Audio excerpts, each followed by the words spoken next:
prisoner sprints through the pouring rain, his heart pounding in panic. But before he can make it far, a cold blade plunges straight into his neck. The killer pulls the knife out with clinical precision and simply walks away. In the shadows, the man who ordered the hit stands watching, his eyes as indifferent as if he had just thrown away a piece of trash. The prisoner slumps onto the soaked ground, his blood swirling into the rainwater. In his final moments, a bitter thought flashes through his mind. Dying like this is just too unfair. He had only just started wanting to live truthfully, wanting to become a decent Han-young, and now it's all over. The story actually begins a short while ago. This is South Korea in the future, the year 2035. Judge Han-young finishes his morning run and returns home. He quietly makes coffee and prepares breakfast while his wife is still fast asleep. Even when she wakes up, Han-young continues to eat in silence. They don't exchange a single word, living under the same roof like total strangers.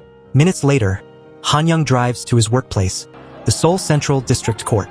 Outside the gates, a massive crowd is protesting, demanding that Gajin Chemical take responsibility for a series of industrial accidents. Among the protesters is a very young girl. She looks incredibly frail, her face pale and sickly. Her grandmother comforts her, promising that the people who caused all this will be punished and made to pay for their actions. At that moment, Han-young appears, draped in his powerful judicial robes. He receives a phone call and reassures the person on the other end not to worry. "This isn't my first time doing this," he says, but after hanging up, he begins sharpening a pencil unconsciously.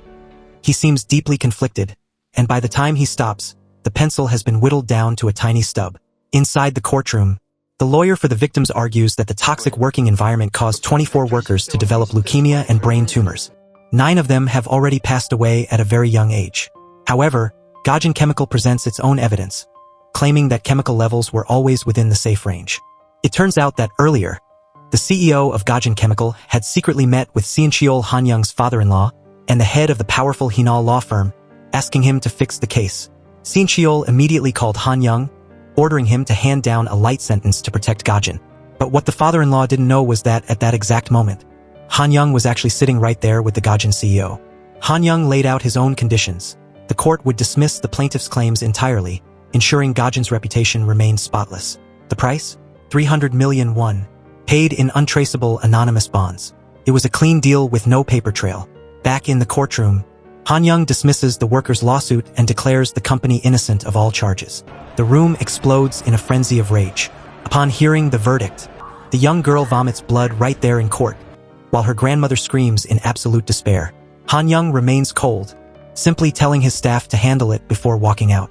When news of the verdict breaks, his father-in-law calls him in a rage. He demands to know why Han-young acquitted Gajin completely when they only asked for a reduced sentence. Han-young gives a polite, hollow answer to end the call, but as soon as he hangs up, a surge of anger hits him. He knows exactly what he is in the eyes of his wife's family. A puppet placed in the right spot to do their bidding. Sincheol actually suspects that his son-in-law went behind his back to make a side deal, but he chooses to look the other way. In his mind, as long as a man is greedy for money, he can still be controlled. To vent his stress, Han-young goes for an evening run. But when he gets home, he receives devastating news. The young girl from the lawsuit has jumped from the hospital rooftop. She left a note saying she didn't want to be a burden to her poor grandmother anymore. Online, the public is fueled by rage, expressing total despair and a complete loss of faith in the law and justice. Despite his cold exterior, Han-young's conscience begins to eat him alive. The next day is his mother's birthday. His icy wife brings over a bag of fruit and tells him to make sure he keeps the receipt, so his mother can exchange it if she doesn't like it. Han-young takes the gift to his mother's house. While looking at a family photo, old memories suddenly flood back. It turns out his father was once a worker at the S-Group factory. On the day his father and the other workers were protesting and on strike, Han-young was actually hired as part of the security force to suppress the riot. He witnessed his own father being brutally beaten right before his eyes. Since then, he has been tormented by one question. Did his father recognize him among the thugs that day? A moment later, Han-young's mother returns and asks him point-blank if he truly judged the case fairly. She then tells him to come with her to a funeral to apologize to a neighbor, a woman who just lost her beloved granddaughter because of his verdict. She feels deeply ashamed that her son, a man with the prestigious title of judge, was the person who cut the final lifeline of those miserable people. Han-young stubbornly lies, insisting he only followed the law. His mother tells him that if he can firmly state his judgment was fair, she will believe him and protect him from the world's criticism. That statement leaves Han-young stunned. Every excuse he had gets choked up in his throat. Meanwhile, the giant S Group, the powerhouse behind Gaijin Chemical, officially enters the sights of the steel prosecutor, Jin-A. Despite fierce resistance from CEO Choi, she directly leads a prosecution team to raid and search the corporate headquarters. Backed into a corner, Tae-sik from S Group desperately calls a man named Kong for help. Kong agrees to handle the situation, but his price is steep. S Group must give him total control with no way out. Tae-sik is forced to nod in agreement. Kong then calls Seon-cheol, demanding they use Judge Han-young to try this case exactly according to their instructions. Meanwhile, Han-young discovers his mother left her asthma inhaler at home. He rushes to catch up to her, but at that exact moment, he gets a call from his father-in-law, Seon-cheol, ordering a meeting. By the time he hangs up, his mother has already boarded a bus and disappeared.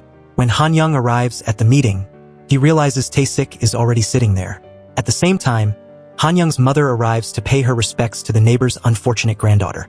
She is cornered by the grieving grandmother, who vents her absolute rage, scolding and beating Han-young's mother severely. But his mother doesn't fight back. She accepts the blows as the punishment she must bear for her son's sins. She is in agonizing pain, knowing her beloved son has become a corrupt judge who has lost his soul. On her way home, she suddenly suffers a massive asthma attack and collapses on the street. Han-young sees a call from an unknown number, but he doesn't pick up because he's too busy pouring drinks for his father-in-law and Tae-sik. By the time he hears the news and rushes to the hospital, his mother is already in a coma. Han-young breathes a sigh of relief, thinking the situation isn't too bad yet. But right then, his mother's heart stops. The doctors do everything they can to save her, but she doesn't make it. In that moment, Han-young is paralyzed with grief, and this becomes the ultimate turning point that changes his life forever. The next day, Kong orders Judge Kim to transfer Han-young to the criminal division, assigning him to handle the S Group lawsuit in a way that favors them. Prosecutor Jin-A is currently trying to squeeze a confession out of the S Group CEO, threatening him with life in prison if he takes the fall alone. But he remains determined not to utter a single word. Jin-A's subordinates report that Han-young has joined the criminal court. They've heard plenty of rumors about what kind of judge Han-young really is. It's clear this is a scheme by S Group to evade its crimes. Through their investigation, Jin-A and her team discover that Han-young graduated from a very average university. His rise as a powerful judge only truly began the moment he became the son-in-law of the Hinal law firm. From that point on, if a case was handled by his father-in-law's law firm, Han-young would rule in their favor 100% of the time. But for cases that didn't involve the conglomerate, he was actually known to be quite a fair judge. It was clear that the S Group was just a front for the Hinal law firm. Meanwhile, Han-young's father, who suffers from Alzheimer's, is staying at a luxury nursing home with a staggering cost of 200 million won per year. Every penny of that bill is paid by Han-young's wife. On the surface, it seems like his in-laws are spoiling him, but the reality is much darker. Han-young doesn't own a single asset in his own name. He has nothing. Because of this, he's earned two humiliating nicknames. The first is the in-laws puppet. The second is the 6 p.m. finisher. Why? Because at exactly 6 p.m., Han-young clocks out. His wife's family only gives him the bare minimum number of cases just to keep him employed and under their thumb. While this is happening, Tae-sik brings food to Director Choi, but he includes a deadly dessert, a poison pill. He forces Choi to take his own life, threatening that it's the only way to keep his family safe. Not long after, Prosecutor Jin-A receives the news. Director Choi has committed suicide in his holding cell. In the midst of this chaos, Han-young visits his father at the nursing home. It's revealed that he has a secret safe there, filled with cash and gold that he's been secretly stockpiling away from his wife's family for the past 10 years. Suddenly, Jin-A confronts Han-young directly. She tells him she's indicting the chairman of S Group in the upcoming case he's presiding over. She doesn't hold back, calling him a puppet of the in-laws to his face. She warns him to judge this case strictly by the law, or she will do whatever it takes to bring him down. But Han-young doesn't seem fazed by her threats. Shortly after, Han-young learns of Director Choi's suicide. A few days later, Jin-A meets him again and hands over a USB drive. It contains evidence of all of Tae-sik's embezzlement and misappropriation of funds. It turns out the accounting chief of S Construction had reached out to her with the evidence. Jin-A doesn't even deny her personal grudge against S Group, admitting she's been gunning for Tae-sik since the day she became a prosecutor. Following orders from the powerful Elder Kim, Judge Kim sneaks into Han-young's office to sniff out his intentions for the S Group trial. However, Han-young refuses to give anything away and coldly kicks him out. Immediately after, Han-young submits his resignation to the Chief Justice. As soon as he leaves, the Chief Justice calls Han-young's father-in-law to report the news, Seol is caught completely off guard. After work, Judge Kim invites Han Young to dinner with his father, Elder Kim. The elder offers Han Young a prestigious position as the head of research at the Supreme Court, but Han Young reveals he's already handed in his resignation. Despite promises of other juicy positions, Han Young shows zero interest. Elder Kim immediately reports this back to a man named Kong, who then relays it to Han Young's father-in-law. Seol summons Han Young at once. The moment Han Young arrives, his arrogant brother-in-law tries to force him to bow and show respect. Seol tells Han Young to wrap up the S-Group case and then join his law firm. He even hands Han Young a pre-written verdict, ordering him to read it exactly as it is in court. But 10 years of being a puppet was finally enough. Han Young snaps. He tells them straight to their faces that he's decided to go independent and that he's divorcing Seol's daughter. Seol warns him that, regardless of his personal life, he must finish the S-Group case first. The brother-in-law insults him again, calling him their doll, which makes Han Young's blood boil. He nearly gets into a fight, but ultimately just declares that his deal with Hinal law firm is officially dead.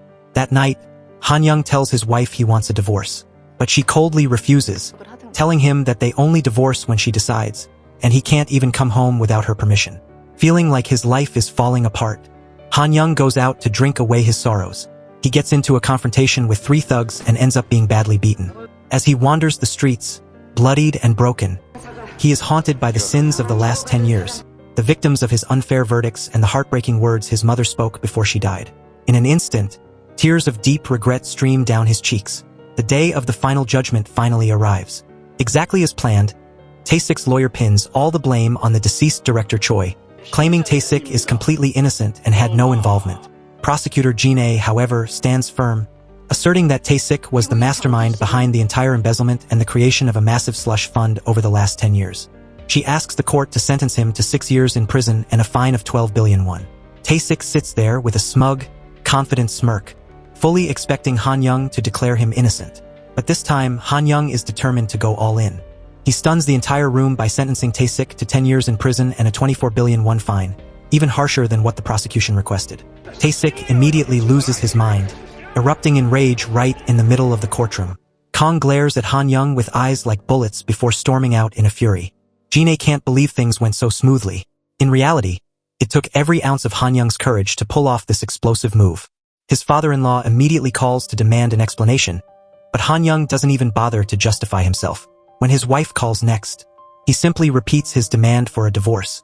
But as he soon learns, betraying the mafia is never that simple. Not long after, Han Young is trapped in a sophisticated frame-up for murder and extortion. Even his own defense lawyer refuses to let him speak in court. Han Young struggles to break free, crying out in desperation that he is innocent.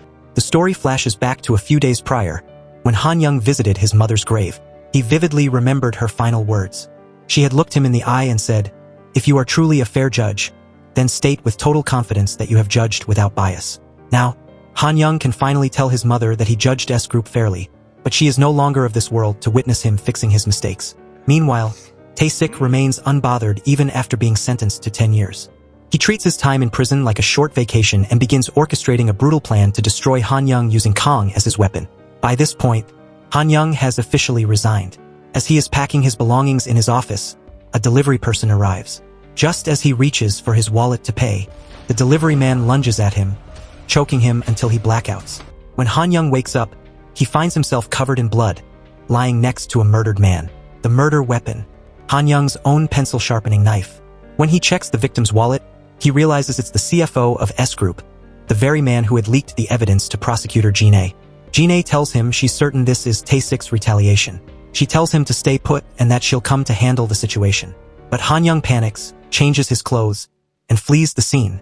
He doesn't get far before he is surrounded and captured by the police. From fingerprints to the blood found at the scene, every piece of evidence has been meticulously forged to make Han Young look like a cold-blooded killer. He is publicly accused of taking hundreds of millions in bribes over the last decade and then murdering his accomplice to keep him quiet when the scheme was exposed. In court, he desperately maintains his innocence, claiming he didn't even know the victim. But then, his own wife takes the stand. She testifies against him, claiming he took money for fixed trials and laundered the cash through a law firm. To make matters even worse, Han Young receives news that his father has been kicked out of the nursing home. Right before he is transferred to the detention center, Judge Kim hands him a poison pill. He coldly tells Han Young to just end it all, rather than suffering in vain. He then reveals the ultimate betrayal. The plan to destroy him wasn't just Tae-sik's idea. His own wife's family was in on it from the very beginning.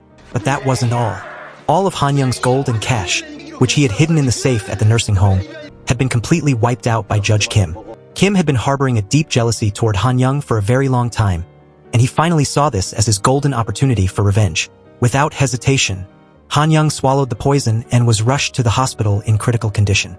But as it turns out, this was all part of Han Young's desperate plan. He had only swallowed half of the pill. After receiving emergency treatment and narrowly escaping the grip of death, Han Young quietly slipped out of the hospital. He rushed straight to a local homeless camp, frantically searching for his father among the dark tunnels and damp, moldy alleys. But before he could find him, a knife was suddenly plunged straight into his neck. The killer pulled the blade out with clinical precision and walked away without looking back. The mastermind behind the hit was none other than Kong. Han Young collapsed onto the soaked ground, his blood swirling into the rainwater. In his dying moments, he hallucinated seeing his mother standing before him. He tried to run toward her, but a heavy chain around his neck pulled him back. It was his father-in-law, the man who had always manipulated him like a pawn on a chessboard. Then, he saw the young girl from the Gaijin chemical lawsuit. Han Young could do nothing but wail in agony, repeatedly begging for her forgiveness. He no longer had his power, nor his judicial robes. Standing before the court of his own conscience, Han Young bowed his head and confessed, "I am a cowardly son. I am a murderer.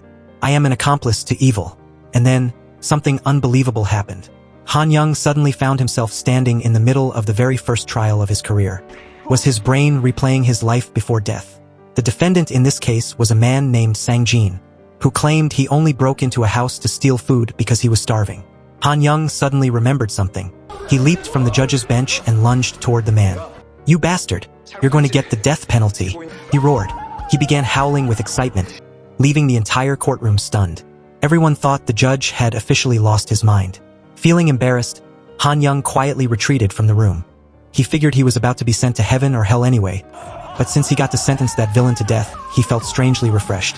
However, instead of disappearing into the afterlife, he realized he had a very human urge to handle. While taking care of business in the restroom, he wondered why hell would even have a toilet. Then, he looked into the mirror and saw his face from 10 years ago. His phone also displayed the year, 2025. As he was admiring his youthful reflection, he felt a sharp smack to the back of his head. It was Chief Justice Jong-sik. The Chief Justice thought Han Young was just incredibly nervous about his first solo trial, which explained his psychotic behavior. When he walked out, Han Young ran straight into Judge Kim, the classmate who, in the future, would evict his father from the nursing home and force him to drink poison. In a fit of rage, Han Young almost punched him in the face. Luckily, he remembered it was only 2025, so he quickly changed tactics and hugged Kim instead, thanking him. It was then that Han Young finally believed it. He had truly traveled back 10 years in time. This was the period when he was still a judge at a district court and hadn't yet entered his golden cage. The first thing he did was call his mother. When he heard her voice on the other end, he choked up, calling out, "Mom!" He urgently reminded her to carry her asthma inhaler. His mother, however, thought it was a voice phishing scam because her son was usually so cold and distant. He had never called her mom with such affection before. Turns out that 10 years ago he used to call her auntie, and at this point in time she hadn't even developed asthma yet. Han Young went online to check the news. He saw that Tae-sik was currently the CEO of Showing, while the chairman of S Group was actually Tae-sik's father. During this era, S Group was being accused of tax evasion and managing slush funds, but they always managed to escape justice. Meanwhile, the man named Shin-jin hadn't even become the Chief Justice yet.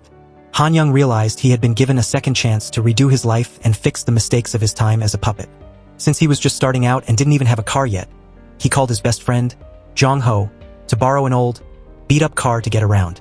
Turns out Jong-ho is a legit, high-ranking gangster. In his past life, Han Young had heartlessly turned his back on him the moment he became a pawn for the Hinal law firm.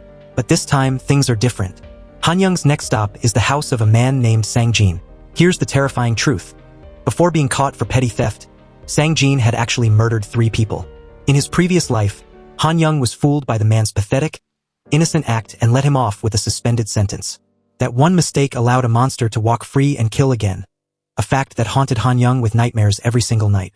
By pure chance, the prosecutor on the case, Cheol Woo, shows up at the house because he also suspects something is off.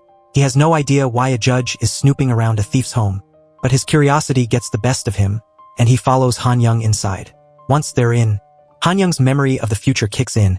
He knows the third victim's body was hidden in the fridge. He braces himself for the horror and flings the door open, but to his shock, it's empty. Confused but staying sharp, he notices several bottles of heavy-duty cleaner on the floor and snaps a photo for further study. Later that night, over dinner, Han Young uses his knowledge of the future to place a bet with Cheol-woo on a baseball game.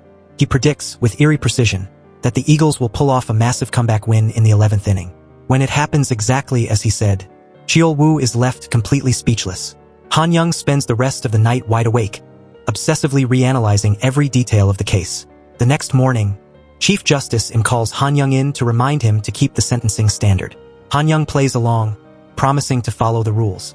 In court, he sentences Sang-jin to 1 year in prison, but suspends the sentence for 2 years, effectively letting him walk. Just as the session ends, Han Young spots a very familiar face in the gallery. It's Ju Young, the girl who, in his past life, was the one who hid Sang-jin's third victim inside a kimchi fridge. But before he can reach her, she vanishes. Han Young starts hitting every convenience store in the area, asking if anyone has been buying large amounts of cleaning supplies. Meanwhile, Cheol-woo is staking out Sang-jin's house and reports that the suspect hasn't left. Han Young sends him a chilling text. Sang-jin is a serial killer. Finally, a shop owner recognizes the girl who bought the cleaners. It's Ju Young. Han Young tracks her down to her home and tells her straight out that he knows everything. It turns out Sang-jin had threatened to kill her mother, leaving the poor girl with no choice but to do his dirty work. Han Young kicks the door down and finds Ju Young kneeling in front of a kimchi fridge, sobbing and apologizing over and over. Sure enough, a body is hidden inside. She explains that she once tried to run away, and a woman tried to help her. To silence the witness, Sang-jin murdered the woman and forced Ju Young to hide the corpse. While this is happening, Cheol-woo is following Sang-jin to a children's playground. Han Young screams at him over the phone to arrest the man immediately. Cheol-woo hesitates because he doesn't have concrete proof yet, until Han Young mentions a little girl in a duck print shirt. When Cheol-woo sees Sang-jin's predatory, twisted gaze fixed on that exact little girl, he finally realizes Han Young was telling the truth. But at that exact moment, Sang-jin looks at his phone and bolts. He had installed a hidden camera inside a teddy bear at the house and saw that Han Young had found the body. Knowing Cheol-woo is chasing Sang-jin up a steep hill, Han Young gets Ju Young into the car and has her show him a shortcut to cut the killer off. He tells Ju Young to repeat his words as loud as she can. Sang-jin, I sentence you to death. As the girl finds her courage and screams it out, the killer appears in the headlights. Han Young doesn't hesitate. He slams his foot on the gas and rams Sang-jin with a bone-shattering impact. Han Young walks up to the broken Sang-jin and coldly whispers, "Your living hell starts right here." As the killer is rushed to the hospital, Han Young reveals the secret of the body-filled fridge to Cheol-woo. Stunned, Cheol-woo can't wrap his head around how Han Young knew this man was a serial killer, but Han Young simply shrugs it off, saying that a criminal always leaves a trail eventually. And just like that, Sang-jin is dragged to face the music. The next day, Han Young is the talk of the town, receiving a public shout-out from Chief Justice Jong-sik. But there's a catch. As a junior judge, he's only assigned to petty cases. The massive serial killer trial is technically out of his league. Seeing Han Young's burning ambition, Jong-sik introduces him to Lee-suk, one of the most respected and upright figures in the entire judiciary. Seizing the opportunity, Han Young does something insane. He asks for a voluntary demotion to be the clerk judge just so he can participate in the Sang-jin trial. Lee-suk is deeply impressed by this young man's guts and gives him the green light. Before long, the trial begins, and Han Young takes his place on the bench with unshakable resolve. In his past life, he made a catastrophic mistake with this monster, and he isn't about to let history repeat itself. Leading up to the big day, Han Young personally tracks down the families of all 3 victims.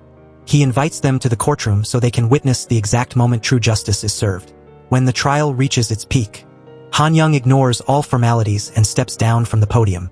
He doesn't just read dry legal codes. He stands in the shoes of the victims and condemns Sang-jin without mercy.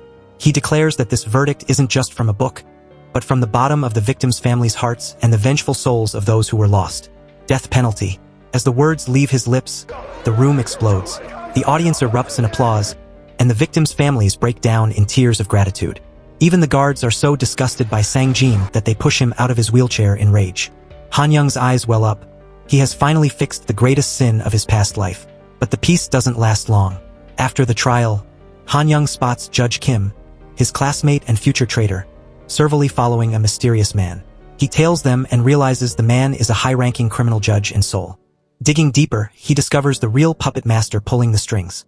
Shin-jin, the current Seoul judge who, in the future, becomes the chief justice and orders Han-young's murder. Seeing the man who killed him standing right there, Han-young feels a surge of pure, unadulterated hatred. It turns out Shin-jin is in bed with Judge Kim to manipulate verdicts, taking massive bribes from businesses to lighten their sentences for tax evasion. And they aren't stopping there. They are looking to shake down big law firms for even more cash. Their newest target? Seon Cheol, Han-young's future father-in-law and head of Hinal law firm. For nearly a year, Shin-jin has been secretly sabotaging Seon Cheol, making him lose 12 high-profile cases in a row to break his spirit. When the time is right, Shin-jin finally agrees to meet Seon Cheol. At the dinner table, Shin-jin humiliates him, using his own chopsticks to mess up the dishes and eating like an animal. Seon Cheol is disgusted but has to swallow his pride, literally begging Shin-jin for a way to win just one case. Shin-jin relishes the sight of this powerful lawyer groveling. He coldly reminds him that only the one who holds the gavel has the final say. As he leaves the restaurant, he casually orders his pet judge to let Seon Cheol win his next case, treating it like a small scrap of food tossed to a dog. Meanwhile, Han-young takes a break from the war to visit his mother at the scrapyard. He gives her a long, tight hug and stays to help her clean up, laughing and talking more than he ever did in his previous life. A moment later, his father arrives. Seeing his parents both alive and healthy after everything he's been through, Han-young is so overcome with emotion that he can barely speak. That night, Han-young stays over to have dinner with his parents. It's just a simple, home-cooked meal, but to him, it is more precious than anything else in the world. The next day, Isuk hands him an incredibly difficult insurance fraud case, a real trial by fire to see what he's truly made of. The case file belongs to a man named Hyuk-jun. 3 months ago, Hyuk-jun's girlfriend took out a massive life insurance policy, and he was named the sole beneficiary. Recently, she died in a car accident, which immediately put Hyuk-jun at the top of the suspect list. However, there's a catch. He owns a successful restaurant and has a stable income, meaning there's no obvious financial motive for him to murder his girlfriend. He even claims he had absolutely no idea the insurance policy even existed. With the evidence being so thin, the whole case is standing on shaky ground. Han-young decides to head to the crash site himself to investigate. On the day of the accident, the car had plunged off a steep mountain cliff. Hyuk-jun was injured but managed to crawl out of the driver's seat, leaving his unconscious girlfriend behind in the passenger seat. On the surface, it looks like a tragic, straightforward accident. But here's the red flag. Before she died, the girl had taken out a total of 8 different life insurance policies. The total payout? A staggering 12 billion won. And every single cent was set to go to Hyuk-jun. This detail makes it impossible not to wonder. Did someone stage this tragedy on purpose? While he's deep in thought, a female reporter approaches him. She introduces herself, assuming he's a detective, and tries to dig for info on the investigation. Han-young immediately recognizes her.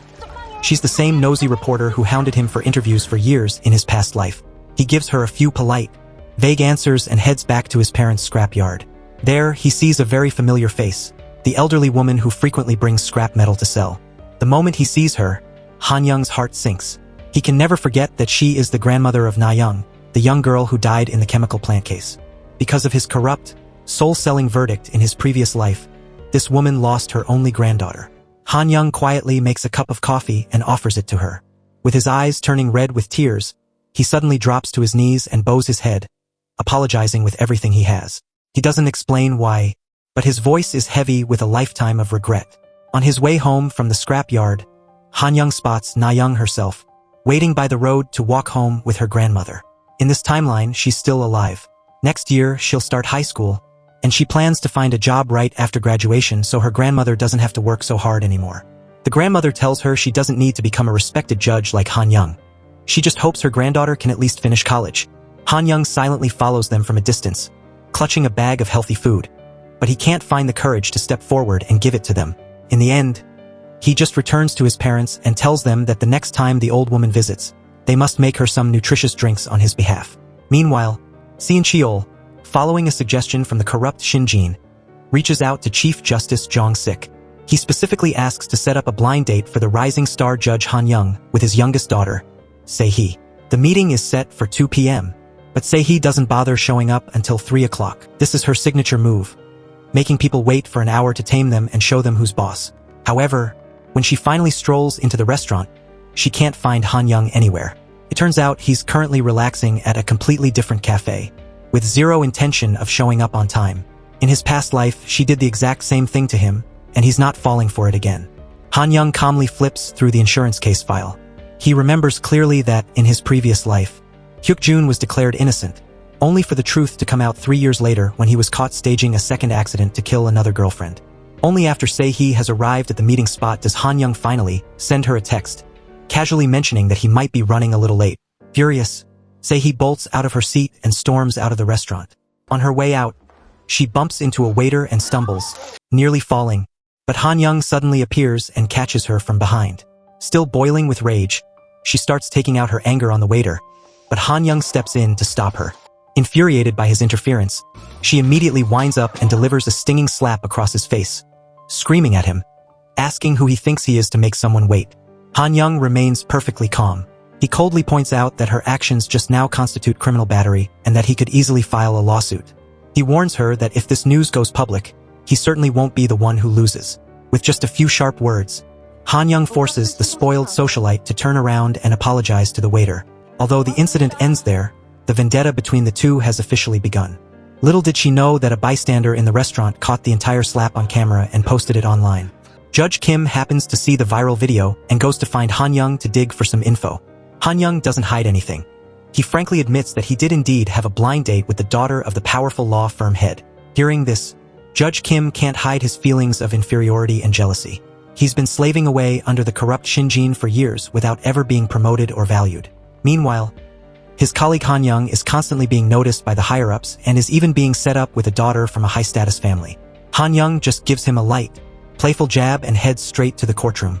The trial for Hyuk-jun resumes drawing a massive crowd, not just the interested parties but many other judges as well. Soon after, Isuk, Jong-sik, and even Han Young's best friend show up one by one.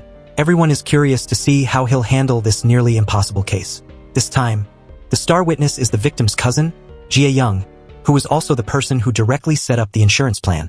On the stand, she firmly asserts that before her cousin died, she had never told Hyuk-jun about the insurance policy.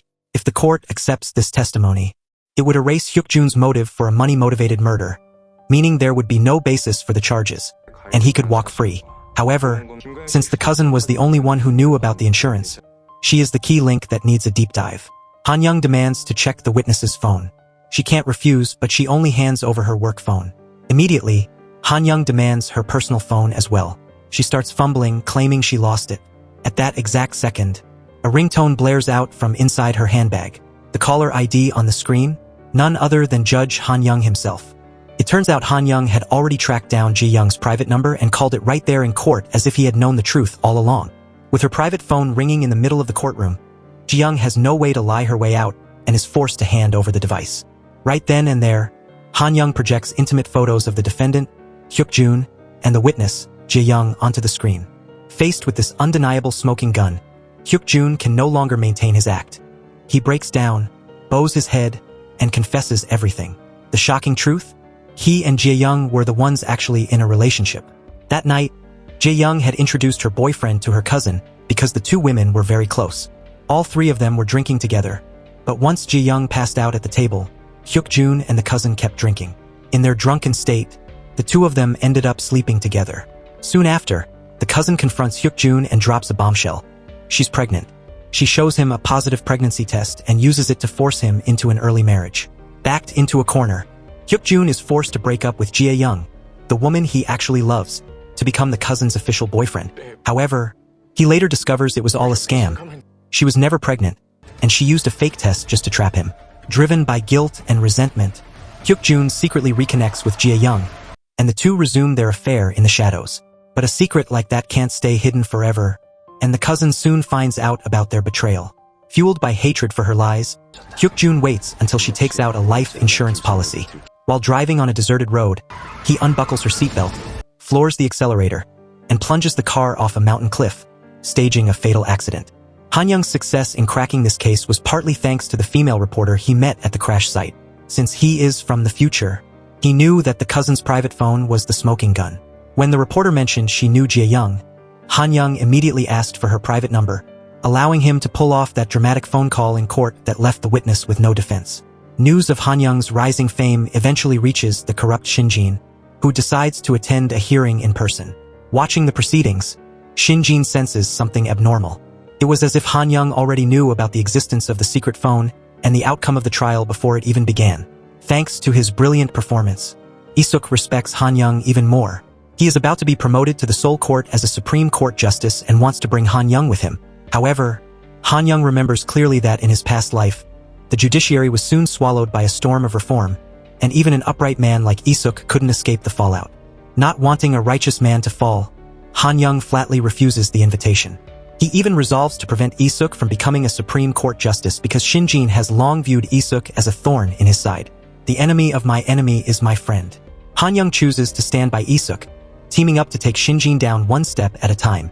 Back in his office, Han Young hears the voice of Chief Justice Jong-sik from a distance and reflexively dives under his desk to hide. To his surprise, Jong-sik crawls under the desk with him. "What's wrong with you? Did the success go to your head?" After scolding him, Jong-sik delivers a message. Isuk has agreed to grant one of Han Young's requests, no questions asked.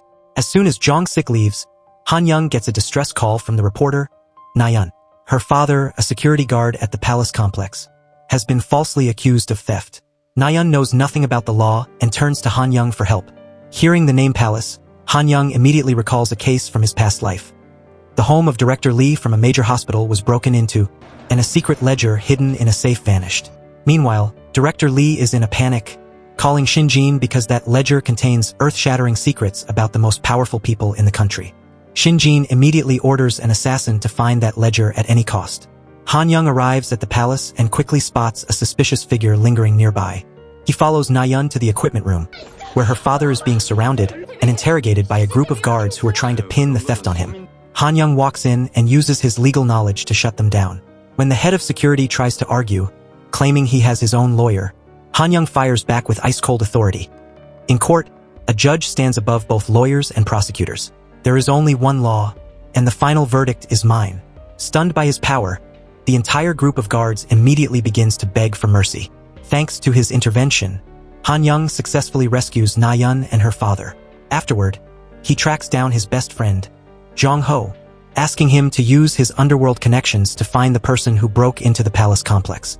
When Han Young arrives, he finds Jong Ho and his crew sitting in a tiny shop, devouring a massive pot of blood sausages. It turns out they're eating the food to settle a debt the owner owes them. But as soon as they finish, the lady owner actually scolds Jong Ho, saying that if he keeps eating away the debts of everyone who's struggling, he'll be bankrupt in no time.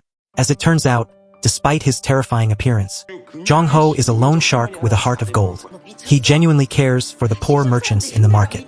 Even though he has a reputation for high-interest lending, most of the money he collects goes right back into helping the needy or toward charity. Because of this, people in the market often joke that Jong Ho must have grown angel wings on his back a long time ago. When Han Young asks for help finding the thief, Jong Ho agrees instantly, on one condition. He doesn't want this to blow back on Han Young. Still, he can't help but worry. If a judge is bypassing the police to find something, that something must be incredibly dangerous.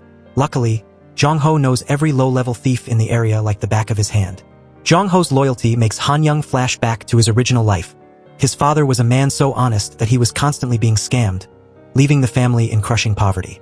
As a child, Han Young wanted toys but never dared to ask for them. His father only told him to study hard and become a judge. To make ends meet as a young man, Han Young and Jong Ho worked for a private security firm, the kind of company hired to brutally suppress labor protests. In a cruel twist of fate, Han Young's father was among the protesters that day. From a distance, Han Young watched his own father get beaten to the ground. He was about to rush to his side, but Jong Ho dragged him away just as the police raided the scene. Not long after, the security company countersued Han Young's father, framing him for assault and claiming he had broken someone's bones. He was sentenced to a year and a half in prison. Standing in that courtroom years ago, Han Young watched helplessly as his father was sentenced. He knew he was the only witness who could prove his father's innocence, but he didn't dare to speak up, because doing so meant admitting he had abandoned his father to save his own skin. That guilt haunted him for years, fueling his obsession with becoming a judge as the only way to make it up to his dad. The man who masterminded the frame job against Han Young's father was Tae-sik, who, in this current timeline, is still just the director of S Construction. While lost in thought, Han Young finds himself standing in front of Tae-sik's headquarters. Suddenly, he witnesses a woman blocking Tae-sik's car in the middle of the street. It's prosecutor Jin-ae, serving an emergency arrest warrant for tax evasion. Tae-sik isn't rattled at all. In a move of pure arrogance, he flicks his cigarette ash onto Jin-ae before casually getting into her car. Han Young is frozen in shock. That face, that overwhelming ego, it's the exact same Tae-sik from his past life. The man Han Young had eventually sentenced to life in prison. And the man responsible for the accident that led to Han Young's death. In this moment, Han Young finally realizes why Jin-ae's eyes were always so full of hatred whenever she looked at Tae-sik. That night, the news of the arrest is reported to Shin-jin. He immediately calls Tae-sik's father, the chairman of S Group, and explains that the police have already obtained the internal investigation ledgers. The prosecution had to strike fast with an emergency arrest to block the investigation from going further. The plan is simple. If Tae-sik can hold out for just 48 hours, he'll be released on bail. Almost immediately, Jin-ae's superiors begin pressuring her to leave Tae-sik alone and stop expanding the investigation. By the next morning, a complete set of new account books is delivered, perfectly matching the investigation documents and proving that Tae-sik's company is clean. The order for his release is issued immediately. Jin-ae is fuming with rage, but her hands are tied. At the same time, Han Young's father sees the news of the investigation on TV and instantly recognizes the man who destroyed his life all those years ago. Watching his father let out a heavy, defeated sigh as Tae-sik walked free yet again, Han Young makes a final vow. He will partner with Jin-ae and bring Tae-sik down, no matter the cost. But before they can make their move, Han Young has one top priority: finding that missing secret ledger. Jong-ho tracks down a thug fresh out of prison who, along with his crew, was the one who had broken into Director Lee's home. When Han Young and Jong-ho corner the guy, he pulls out a massive bag of cash, but the ledger is nowhere to be found. Pushed to the brink, the thief finally remembers a crucial detail. Thinking it was just some useless notebook, he had tossed the ledger into a trash bin. At the exact same time, Shin-jin's professional assassin picks up the trail, realizing the ledger is now buried somewhere in the city's mountains of garbage. It becomes a frantic, high-stakes race against time. Jong-ho calls in his entire gang to literally tear the landfill apart, searching for the needle in the haystack. As Han Young waits in an agony of suspense, he suddenly receives an unexpected call from his mother. She tells him she just bought a new load of scrap metal for her yard, and inside, she found a strange, misplaced notebook. Han Young rushes over, and when he finally holds the book in his hands, his heart stops. Inside is a massive, detailed list of high-ranking officials involved in illegal military service evasion scandals. Han Young is so overwhelmed with joy that he doesn't even notice the assassin watching him silently from the shadows, waiting for the right moment to strike. But Han Young doesn't wait. With the immediate backing of the Honorable Isuk, he organizes an emergency press conference. Standing before a sea of cameras and flashing lights, Han Young opens the ledger and begins reading every single name out loud for the entire country to hear. He declares with iron resolve that he will hunt down every person on that list and make them pay for their corruption. Back in his office, Shin-jin watches the live broadcast in stunned silence, his face turning a ghostly shade of pale. He knows it's over. At that exact moment, his phone begins to ring. It's the president calling him repeatedly, a clear signal that a massive political earthquake is about to level the halls of power, and Han Young is the one who just pulled the trigger. It turns out that Director Lee's missing ledger was actually a goldmine of fake medical records, used to help the children of high-ranking officials dodge their mandatory military service. The moment Han Young gets his hands on it, he immediately calls reporter Na-yeon to meet at a cafe. But as soon as he hangs up, an assassin sent by Shin-jin lunges from the shadows, wrestling with him to snatch the briefcase. A knife flashes, and Han Young is wounded in the hand. In the heat of the struggle, Han Young gets a clear look at his attacker's face and is frozen with shock. This is the exact same man who murdered him in his previous life.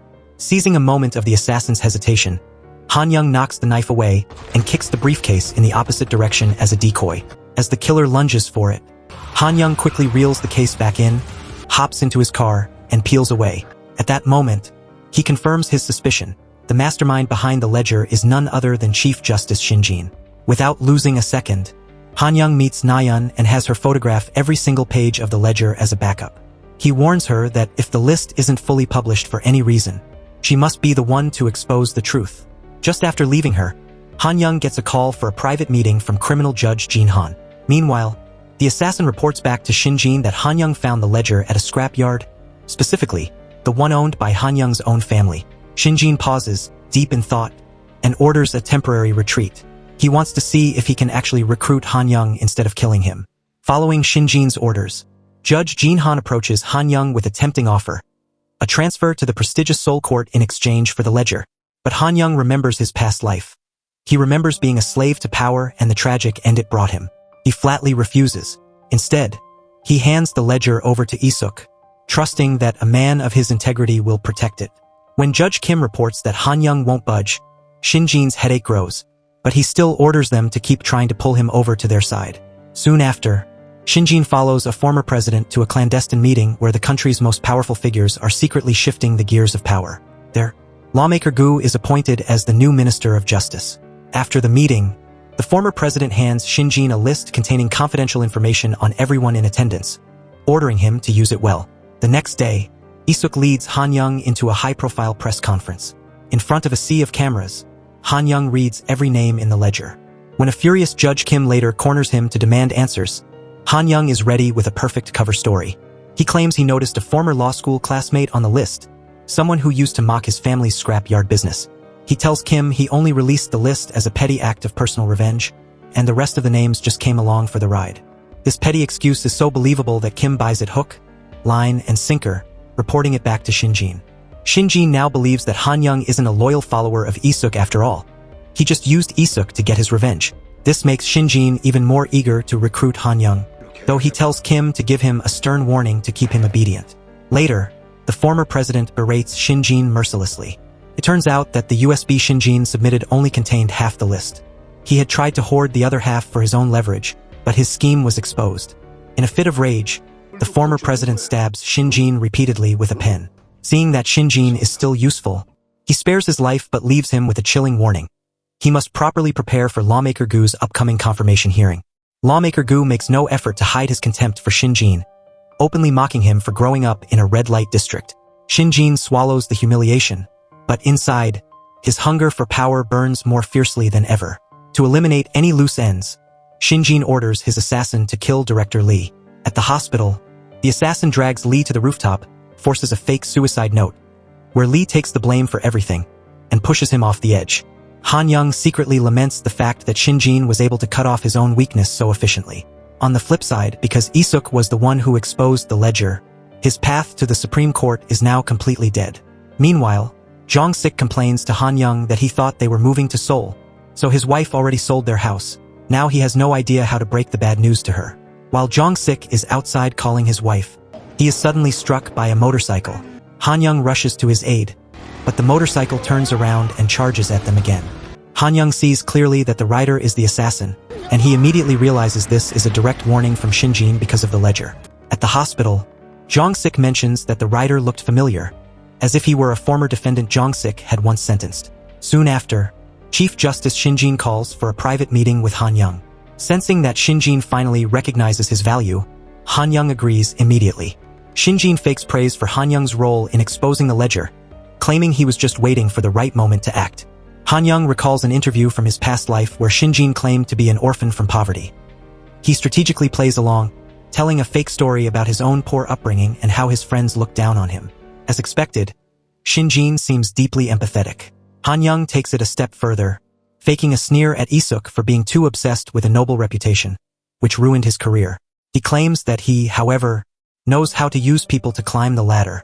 He pledges his total loyalty, asserting that Shinjin is the only man who can lead him. Shinjin is delighted and hands him a mission. Within 2 weeks, he must ensure Lawmaker Gu fails his confirmation hearing for Minister of Justice. Han Young agrees without a moment's hesitation. While Han Young is playing the part of the loyal soldier to get close to Shinjin for revenge, Prosecutor Jin-a's investigation hits a brick wall. New documents provided by her superiors perfectly match the internal police records, allowing the corporate director to be released and acquitted. A helpless Jin-a can only hold her father's hand at his hospital bed, promising him she won't give up. The next day, to fulfill Shinjin's order, Han Young contacts his best friend Jong-ho to dig into Lawmaker Gu's background. Jong-ho is a bit nervous when he finds out Gu is about to become the Minister of Justice, but out of loyalty to his friend, he reluctantly agrees. While Han Young is looking for a way to sabotage Gu, the military service scandal explodes nationwide, and several high-ranking officials are arrested. The newly appointed Chief Justice of the Supreme Court is a man of integrity. He holds Isuk in high regard and soon transfers him to the Seoul Court. Isuk breaks the news to Han Young and Jong Sik, telling them they're both coming with him to Seoul. Han Young remembers that, in his past life, Lawmaker Gu's daughter was once embroiled in a drug trafficking scandal, a fatal weakness he can use to destroy her father. Returning to Seoul, the place where his life was once unjustly taken, Han Young decides to start his revenge with his former father-in-law, the head of the powerful law firm. If he were just a servant in that firm in his past life, in this life, Han Young will be the one to decide everyone's fate. Meeting with Seon Cheol, Han Young proposes bringing the former prosecutor general Jun Ho into Hinal law firm as a consultant. In exchange, he only asks Seon Cheol to assign a supporting lawyer to Se-hee. He knows that, in the family firm, Se-hee is treated like a trophy daughter with no real staff or authority. Realizing what's happening, Se-hee quickly pulls Han Young away. Se-hee maintains her usual persona, a bratty, sassy socialite, grumbling and complaining the entire way. But deep down, her heart is actually starting to flutter because of Han Young's unexpected moves. Watching her now, so vibrant and full of life, Han Young can't help but compare her to the cold, distant wife she was in his past life. These haunting memories overlap with the present, filling him with a warmth that is also tinged with a sharp, stinging pain. The next day, Han Young arrives at the Seoul court for his new assignment. The moment he steps into the lobby, he comes face to face with prosecutor Jin-ae. Out of habit, he's about to raise his hand to greet her, but he quickly hits the brakes, remembering that in this timeline, they've never actually met. Just then, he spots Yoon Hyuk trailing behind.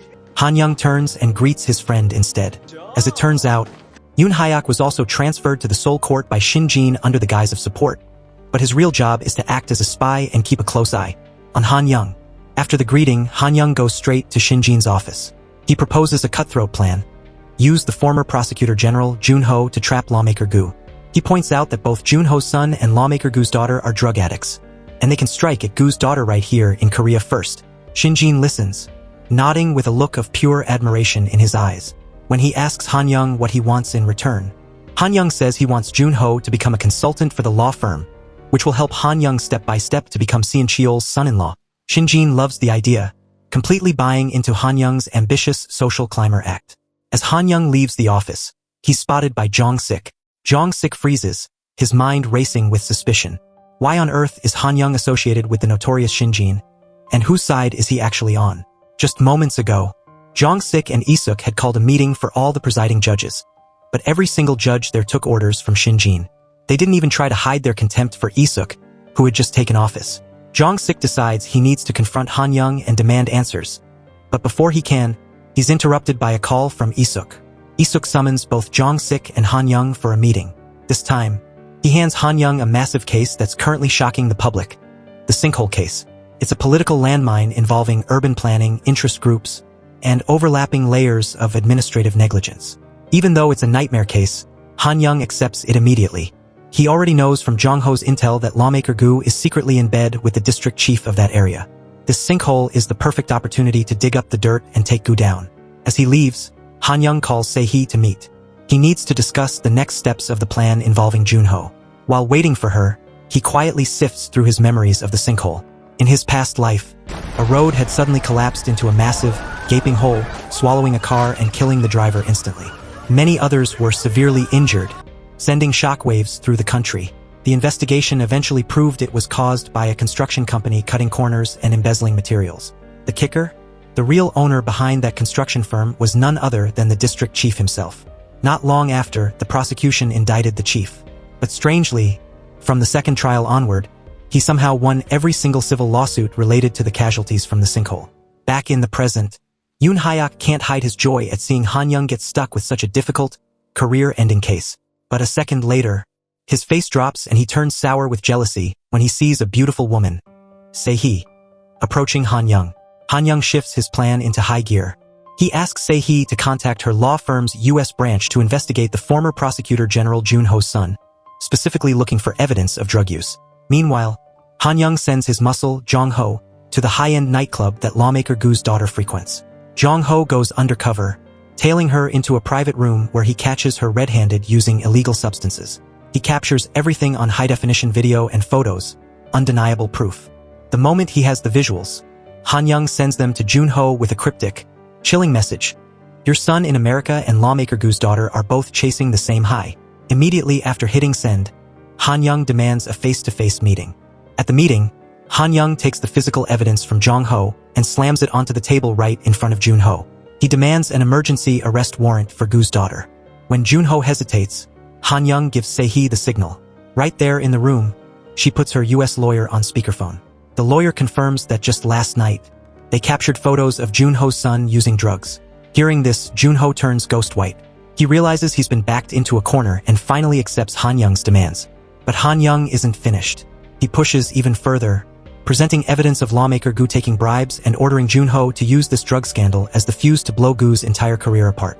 Jun Ho, who actually has a shred of integrity left, feels a bit of relief knowing that Gu is truly a corrupt criminal who deserves to go down. When news breaks that Jun Ho has officially joined Hina law firm as a consultant, Se-hee is ecstatic. She invites Han Young out for a celebratory drink. But Han Young plays it cool, claiming he's too busy and suggesting next time. Se-hee is left visibly frustrated and disappointed. Leaving the city behind, Han Young returns to his mother's scrapyard. As soon as he arrives, he finds Na Young and her grandmother in the middle of a heated argument. They even drag Han Young in to act as the judge. It turns out Na Young can't stand seeing her grandmother work so hard collecting scrap just to support her, so she wants to find a part-time job. The grandmother, however, is dead set against it, wanting Na Young to focus entirely on her studies. Han Young steps in with a perfect compromise. He has Jong Ho arrange a part-time job for Na Young at a convenience store. She'll work only 4 days a week, leaving the rest of her time for tutoring and school. It's a win-win that leaves everyone happy. The grandmother can't thank Han Young enough. And Jong Ho is genuinely glad to see a good man like Han Young sitting on the judge's bench. But inside, Han Young is tormented. He thinks to himself that he's actually a piece of trash judge. He can never shake the memory that in his previous life, Na Young died specifically because of his corrupt verdict. The thought feels like a physical weight crushing his chest. The next day, reporter Na Young starts interviewing victims of the sinkhole disaster. She meets the father of the only person who died in the accident. The old man sits silently before the camera, a broken man. He has watched the people responsible for the tragedy escape punishment over and over again. Now, he has nothing left to do but stand in front of the government headquarters every day with a protest sign. While Na Young is talking to the old man, the district chief's car pulls up. The protesters immediately swarm the vehicle, shouting and jeering, causing the panicked district chief to flee the scene. Sick of being besieged by protesters every day, he calls his lawyer and starts screaming at her. That lawyer happens to be Hana, Se-hee's oldest sister. Using the slow progress of the case as an excuse, the district chief demands that Han Young be removed from the trial. He then orders his goons to begin forceful mediation, essentially bullying the victims' families into settling. Hana is disgusted by his thuggish behavior, but as she tries to keep her cool, her subordinate reminds her of a dark truth. The district chief started out in the mob, handling all the dirty work for powerful congressmen. Turns out that the district chief didn't just climb the political ladder with votes, he climbed it with blood. Backed by powerful figures, he rose from the underworld to his current position.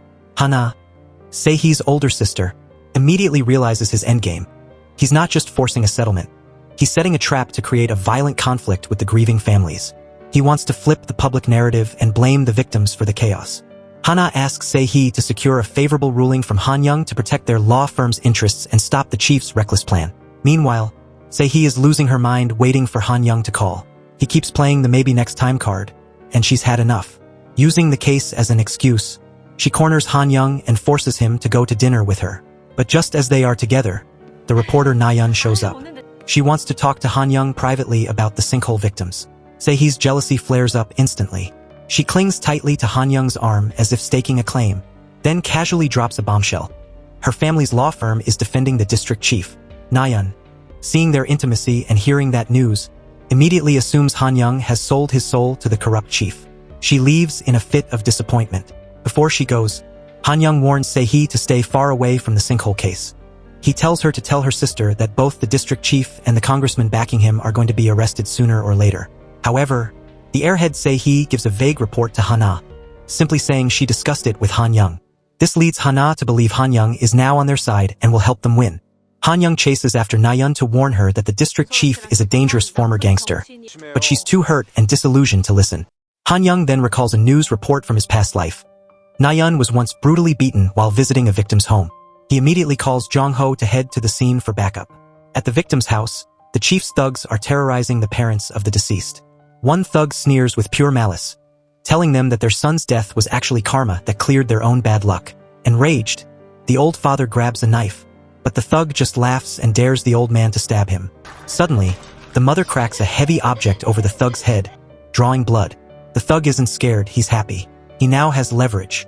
He calls the district chief to say the deal is done. He tells the parents they can either sign the settlement or the mother will go to prison for aggravated assault. Just as the old man is about to break, Jong-ho storms in and knocks the thug unconscious with a single blow. When Na-yeon arrives, she finds that Jong-ho has already taken the thug and the father to safety. Somewhere else on a dark road, Han-young is wearing a mask, driving his car to intercept the district chief. He forces the chief's car off the road. A while later, the chief wakes up groggy to a terrifying sight. Han-young is operating a massive excavator, driving it straight toward him. Before he can even scream, Jong-ho appears and kicks the chief into a deep, pre-dug pit. Jong-ho brings the old father to the edge of the pit to decide the chief's fate. The father is consumed by the memory of watching his son being swallowed by the sinkhole, unable to save him. His eyes turn blood red with grief. He demands the chief pay with his life. Han-young, acting as a judge for the last time in this darkness, lifts a massive boulder with the excavator. I sentence the district chief to death. The boulder drops, swallowing the man who once thought he was above the law. Justice has finally been served. At the absolute climax of the scene, the old man suddenly screams for Han-young to stop. He argues that the district chief hasn't even apologized to his son yet. He believes that if the man dies now, his son's injustice will remain buried forever. The chief cannot be allowed to die such an easy death. Once he's released, the chief immediately goes into a rage, ordering his goons to hunt down and capture the masked men who kidnapped him. But before he can even start his search, he gets a call from a powerful congressman. The politician is furious that the old man is still protesting and orders the chief to use extreme measures to shut him up once and for all. The next day, the chief's henchmen return to the old man's house, expecting another fight. To their absolute shock, the old man agrees to a settlement immediately. Little do they know, this was Han-young's plan. He had advised the old man to take the deal for now, promising that he would personally expose the chief's every crime in court and drag him to justice. Armed with the signed settlement, the chief excitedly reports back to the congressman, completely oblivious to the fact that his world is about to crumble. Meanwhile, a criminal judge meets with Shin-jin. He has finally dug up Han-young's true identity. He reveals that when Han-young was in the 12th grade, his father was sentenced to 18 months in prison after a clash with security guards. Shin-jin is stunned. He vividly remembers that trial, because he was one of the 3 judges who handed down that very sentence. Shin-jin begins to realize the terrifying possibility. Han-young didn't approach him to be an ally. He approached him for revenge. Shin-jin invites Han-young to lunch to test him. He asks why Han-young hasn't moved against lawmaker Gu yet to stop him from becoming the Minister of Justice. Han-young calmly explains that he has already handled the prosecutor general and is just waiting for the hearing day to strike. Shin-jin seizes the moment to ask point-blank, "Why are you following my orders without asking for anything in return? What is your real goal?" He lets it slip that he knows about Han-young's father. Han-young freezes for a split second but recovers instantly. He softly replies that everything is in the past. But his calm demeanor only fuels Shin-jin's suspicion. To make matters worse, Han-young's boss spots him meeting with Shin-jin and immediately reports it to the righteous Isuk. Isuk refuses to believe Han-young is a traitor. He suspects Han-young is being blackmailed and offers to help settle any personal issues. Han-young remains tight-lipped. He has a bigger target in sight. Han-young calls the former prosecutor general and tells him to hand the lawmaker Gu case to the steel prosecutor, Jin-ae. He knows she's the only one with the guts to take down a potential minister of justice. That night, Jin-ae's boss hands her a massive file of evidence against Gu, acting like he's doing her a favor. Jin-ae sees right through the act. She knows she's being used as a weapon to do the dirty work. While Jin-ae is wrestling with the weight of the case, she gets a dinner invite from Cheol-woo. On her way to the restaurant, a stranger shoves an envelope into her hand. She doesn't have time to look at it before she walks into the restaurant and finds Cheol-woo with a surprise guest, Han-young. Han-young used his connection with Cheol-woo just to get this meeting. He immediately lays his cards on the table, revealing he knows she has the evidence to arrest the future Minister of Justice. Feeling manipulated and used as a pawn by everyone around her, Jin-ae gets up to leave in a rage. But then, Han-young reaches out and opens the mysterious envelope he just handed her. Inside the envelope is a gift that Jang specifically prepared for Jin-ae, and it is beyond disturbing. He had painstakingly handwritten the words "I love you" in English, then smeared the entire paper in blood. Han-young knows that Jin-ae has been living under constant threat from this psychopath. He makes her a deal. Jean A will handle the arrest of lawmaker Gu's daughter for drug use, while he will provide the leverage she needs to finally take down Zhang. Jean A accepts the proposal. Later, she confronts Zhang in a display of sheer mental warfare. She sits before him, provocatively devouring Teat Hio, pig blood, with a chilling intensity. She even pours blood into her wine glass and downs it in one breath, never taking her eyes off him. Zhang is genuinely rattled, muttering that she's a complete crazy woman. However, he soon discovers her weak point. Almost her entire salary goes toward caring for her critically ill father in the hospital. He immediately orders his men to find a way to silence her with a massive bribe. With the lawmaker Gu situation moving, Han Young turns his focus back to the sinkhole case. The trial is only days away. He reaches out to the reporter, Na Yun, and suggests she interview the other victims, specifically a man who lost his dog in the sinkhole and a snack shop owner who worked right next to the site. Na Yun doesn't fully grasp his plan yet, but she follows his lead. The day of the trial arrives. The courtroom is tense. The corrupt district chief stands confident, presenting signed settlement papers from all 12 victims. Under the law, this mediation should result in an immediate not guilty verdict. But just as Han Young is about to rule, the victim's lawyer stands up with a bombshell. New video evidence. The video shows the chief's thugs using brutal violence to force the man who lost his dog into signing the settlement. This was the footage Na Yun captured during her interviews. The chief's defense lawyer tries to pivot, claiming this was just an isolated act by a rogue employee and shouldn't invalidate the other settlements. But the lawyer isn't done. He presents a second testimony from the snack shop owner. She reveals that before the sinkhole even happened, she had reported visible cracks in the road to the district administration, but her warnings were completely ignored. After the disaster, the chief's men threatened her into silence. With the evidence undeniable, Han Young strikes. He rules that the violence used by the chief's subordinates constitutes a serious criminal offense. He pauses the sinkhole trial until the criminal cases are resolved. Furthermore, he orders the prosecution to investigate the district chief personally to find out exactly why he was so desperate to force these settlements and what he is trying to hide. When the news reaches Xinjin, he realizes the situation is spiraling out of control. The prosecutor Han Young assigned to the investigation happens to be an old colleague of Xinjin's, someone he once worked with on a serial killer case. This is bad news. If the chief is interrogated, it will lead the police straight to lawmaker Gu, and eventually to the secret 20 billion fund Xinjin and his cronies received from the congressman. At this moment, Xinjin finally has 100% confirmation. Han Young is a traitor who is actively trying to destroy them. That night, Xinjin calls a secret meeting with lawmaker Gu. He delivers a cold, final order: handle the district chief. He warns Gu that if the chief snaps and talks, none of them will make it out alive. The lawmaker nods obediently, knowing exactly what needs to be done. Han Young pays a visit to Xianqiol's law firm, playing the role of a helpless, concerned ally.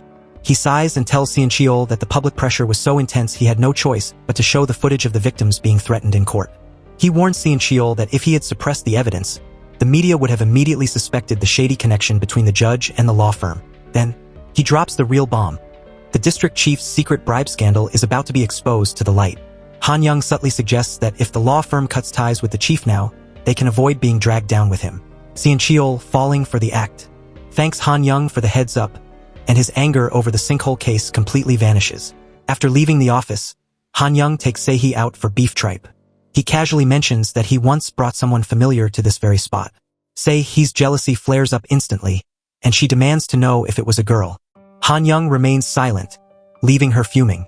Little does she know that the person he was talking about was her in his past life. Meanwhile, prosecutor Chiol Wu follows Han Young's lead and interrogates the district chief. He plants a seed of doubt, whispering that the congressman will inevitably discard him like a piece of trash. He suggests the chief should cooperate before he's left for dead. Then, in a calculated move to create chaos, Chiol Wu simply lets the chief go. As soon as the chief steps out, the congressman calls, demanding to know if he talked to the prosecution. He barks orders for the chief to keep his mouth shut. Enraged at being treated like a dog, the chief starts to crack. The relationship is crumbling, exactly as Han Young planned. That night, the congressman prepares a passport for the chief and tells him to flee the country and hide for a while. Fearing this is a one-way trip to a shallow grave, the chief secretly steals a USB containing the congressman's black money records to use as leverage. He and his men head to the harbor, waiting for a boat inside a small bookstore at the dock. But Zhang Ho, with his eyes everywhere, discovers the escape plan and alerts Han Young. Han Young rushes to the bookstore, only to find a terrifying scene. A professional assassin is already there, strangling the district chief. Han Young lunges forward, pulling the assassin off his victim, and a brutal struggle ensues. He throws himself into the fight against the man who killed him in his past life. However, Han Young is no fighter and is quickly overpowered. Just as the assassin is about to finish him off, Jong Ho bursts in and saves his life. Seeing the tide turn, the assassin manages to escape into the night. Han Young leaves the unconscious district chief right in front of the police station. More importantly, he finds the USB on the chief's body, the ultimate proof of the congressman's illegal slush funds. He hands it over to Cheol Woo to begin the official investigation. When the news of the failed assassination reaches Shinjin, he is told that the person who saved the chief seemed to know him. The criminal judge helping Shinjin begins to suspect Han Young. Every time he is involved, things go wrong. Even the previous military draft scandal was exposed because of him. Shinjin's face darkens. He realizes the prosecutor investigating the chief is Han Young's best friend. The suspicion is no longer a guess, it's a certainty. Not long after, Cheol Woo officially begins the investigation. Having survived an assassination attempt by his own boss, the district chief stops hiding. He sings like a canary, confessing everything about the secret payments he made to the congressman. With the evidence in hand, Cheol Woo leads a raid on the congressman's office. The congressman knows his reign is over. Desperate, he calls Cheol Woo, begging for a private meeting. Cheol Woo tips off Han Young before heading out. Han Young immediately smells a rat. This is trap written all over it, so he decides to tail his friend. But he doesn't even make it halfway before his boss calls, demanding Han Young report to his office immediately. Han Young has no choice but to divert and meet Shinjin first. Meanwhile, Cheol Woo arrives at the meeting spot, and the sight inside is a nightmare. The congressman has already been murdered. Just as he moves to check the pulse, a shadow lunges from the darkness. A man in black wraps a cord around Cheol Woo's neck, squeezing the life out of him. On the other side of town, Han Young is face-to-face with Shinjin. Today is the day of the confirmation hearing for lawmaker Gu to become the Minister of Justice. Shinjin wants Han Young by his side to witness Gu's total destruction. But Han Young has already pulled the trigger. Following Han Young's tip, prosecutor Jin raids a high-end club and catches Gu's daughter red-handed with drugs. The arrest is captured perfectly by the reporter Nayeon, whom Han Young had also tipped off. The news hits the internet like a tidal wave. In an instant, Gu's political career is dead on arrival. Shinjin watches with a satisfied smirk, but then he casually drops a chilling question. By the way, do you know prosecutor Cheol Woo? He mentions that the congressman just called to meet Cheol Woo. That one comment sends a jolt of lightning through Han Young. He realizes Shinjin knows everything. He suddenly understands the gravity of the situation. This isn't just a meeting. It's a setup to frame Cheol Woo for the congressman's murder.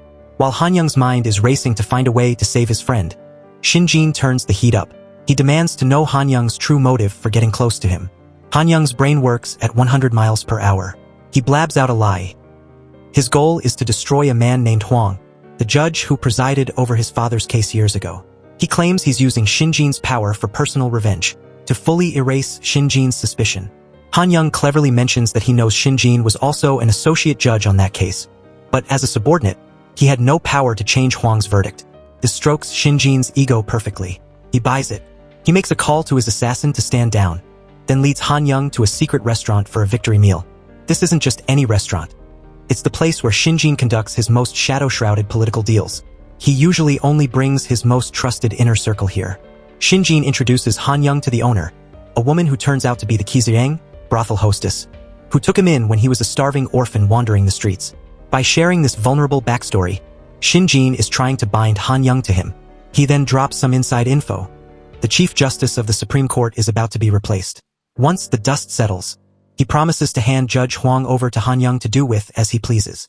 As soon as he can get away, Han Young rushes to find Cheol Woo. He finds his friend alive and nearly collapses with relief. It turns out the assassin had staged the congressman's death as a suicide, leaving a note claiming he ended it all out of guilt. The trail is cold, and the prosecution's investigation is dead in the water. Han Young knows it's nearly impossible to prove Shinjin was the puppet master for now, so he turns his attention back to the district chief to finally put the sinkhole case to bed. Han Young corners the district chief with a cold ultimatum. At the upcoming trial, the chief must confess to everything, especially the part where he used violence to force the victims into settlements.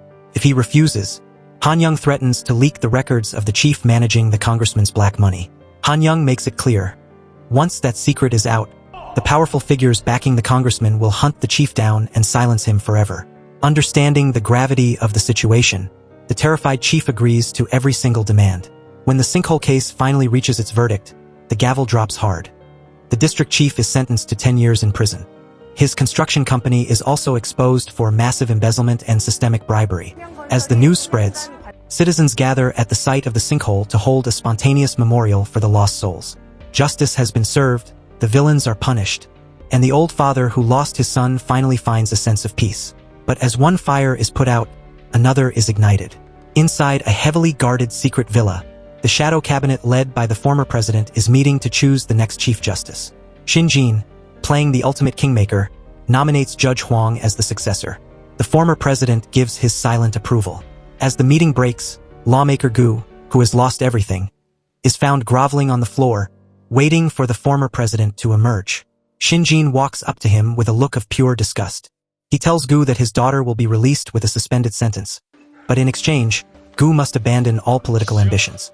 When Gu desperately tries to push past him to see the president, Shin Jin stops him with a psychological blow. He asks Gu if he's ever wondered why his wife changes drivers so often.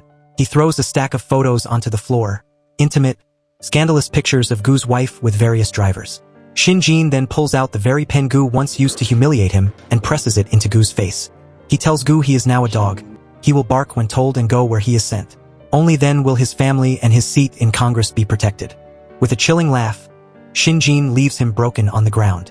Soon after, a massive smear campaign orchestrated by Shin Jin floods the internet, attacking the current Chief Justice. Shin Jin's lackey, the criminal judge, promises to have the Chief Justice removed within a month. While Shin Jin nods along, it's clear he doesn't truly value the lackey. The man he truly wants to mold and entrust with power is Han Young. Because of this, Shin Jin brings only Han Young to a private dinner with Judge Huang. However, the criminal judge is still suspicious. He tracks down Sang Jin, Han Young's friend, to dig for dirt. Sang Jin claims he knows nothing, only mentioning that Han Young has been seen entering Isuk's office multiple times for unknown reasons. This news sends the criminal judge into a jealous rage. That evening, during dinner with Huang, Shin Jin promises the judge that he will be the next Chief Justice. The temptation is overwhelming, but Huang is terrified he'll end up being attacked and removed just like the current one. Shin Jin reassures him, reminding Huang that he was once his subordinate and would never let that happen. Relieved and greedy for power, Huang drinks a celebratory toast with Shin Jin. But the real twist comes after Huang leaves. Shin Jin walks over to a hidden door and opens it, revealing Han Young, who has been eavesdropping on the entire conversation. Shin Jin doesn't explain why he's helping Huang. Instead, he hands Han Young a thick envelope, a kill file containing enough evidence to destroy Huang's career forever. Shin Jin smiles and lays out a twisted challenge. It's a race. He wants to see if he can successfully install Huang as the Chief Justice before Han Young can use that evidence to tear him down. As soon as the evidence is in his hands, Han Young passes it to his loyal friend, Jong Ho, to dig deeper. When Jong Ho cracks open the envelope, he finds a total bombshell: the recruitment records for a major construction company. It's a classic case of high-level nepotism. Judge Huang's son had ranked dead last in the written exam, yet somehow, he magically placed first in the interview and secured the job. The fix was in, and Han Young now has the receipts to prove it. The next day, Han Young follows his superior to meet with the righteous Isuk to report on the conclusion of the district chief's case. During the conversation, the mood shifts. Isuk gives a subtle look to Han Young's superior, who then asks the burning question: "Why have you been getting so close to the notorious and corrupt Shin Jin lately?" Han Young doesn't even try to hide it. He nods calmly, admitting that he's working with Shin Jin because the man promised to grant his deepest wish once a specific task is finished. Han Young even goes as far as saying he has already given Shin Jin exactly what he wanted, though he refuses to reveal what that something actually was. Isuk is absolutely livid. Feeling a profound sense of betrayal, he tells Han Young that their relationship and any loyalty between them ends right here, right now. Han Young doesn't argue. He just stands up and walks out in total silence. But the real twist is just beginning. Han Young heads straight to the powerful Hina law firm to meet with Sian Cheol. As he walks through the doors, a chilling thought crosses his mind, one that changes everything we thought we knew. This is it, he thinks. This is my one and only chance to finally hunt down the white fox of the judicial world, Isuk himself.